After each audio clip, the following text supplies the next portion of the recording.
আমার রান্নাঘর থেকে স্বাগত বন্ধুদেরকে। দেখুন বন্ধুরা, আজ আমি আর মাছ বেগুন আলু দিয়ে একদম সিম্পল রান্না করব গরম বলে। এখানে দেখুন 2 পিস আর মাছ আছে, একটা মাথা আছে। আমি আর মাছটা ভাজা বসাচ্ছি। এখানে তেল, নুন আর হলুদ দিয়ে মাখিয়ে রেখেছি। তেলটা মাখিয়েছি কেন, যে চামড়াটা ফাটবে না বলে, যার জন্য তেলটা দিয়েছি। দেখুন মাছটা আমি ছাড়ছি।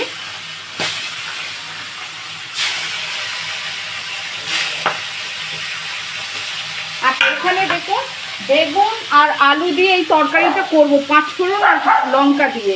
আপনারা থাকুন বন্ধুরা আমার সঙ্গে, আমি মাছ ভাজাটা হোক।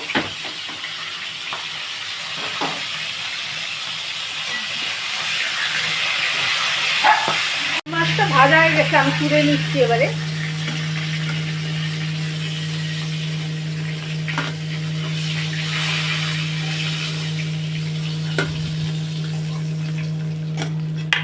আচ্ছা, একটু তেল দেবো কড়াইয়ে, মাছ ভাজার তেলে তেল দিয়েছি। 5 ফোড়ন দিচ্ছি, হাফ চামচের মতো।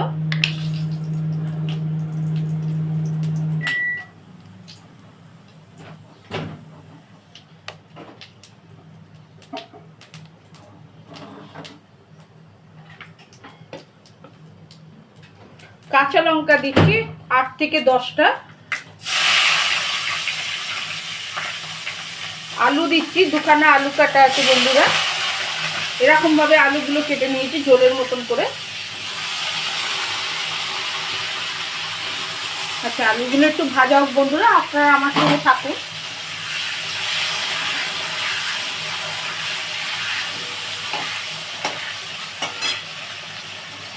বেগুনগুলো দিয়ে দিচ্ছি।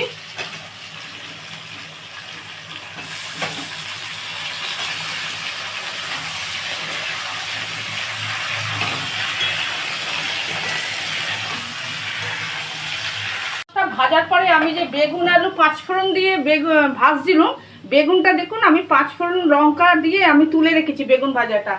এখানে আলু ভাজাটা হচ্ছে। পরিমাণ মতো নুন দিয়ে দিচ্ছি। টমেটো দিচ্ছি আধখানা করে, 4 টুকরো।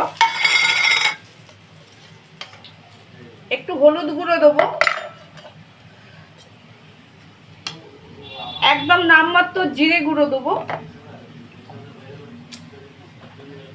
লঙ্কা গুঁড়ো দিচ্ছি 1 চামচ।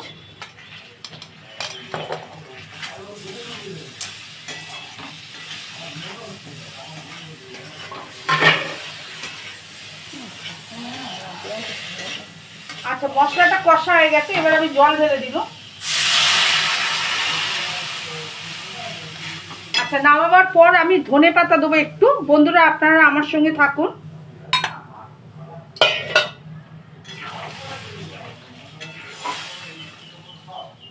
আলুটা সেদ্ধ হয়ে গেছে, এই যে আলুটা সেদ্ধ হয়ে গেছে।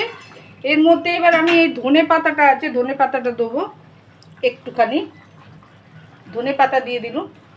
আচ্ছা, মাছ আর বেগুন যে ভাজাটা আছে এটা ছেড়ে দিচ্ছি আমি। একদম সিম্পল রান্না বন্ধুরা।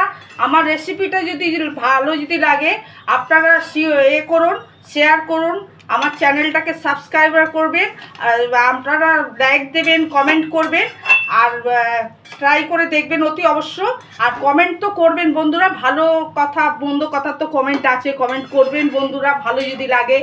আর তার জন্যে আপনারা যে আমার সঙ্গে যে আছেন, তার জন্যে আপনাদেরকে অজস্র ধন্যবাদ। বন্ধুরা, বেগুন আলু আর মাছ দিয়ে যে তরকারিটা, ওইটা হয়ে গেছে। আমি এবার নামাচ্ছি। এটা ভাতের তরকারি, যার জন্য অল্প একটু গ্রেভি রেখেছি।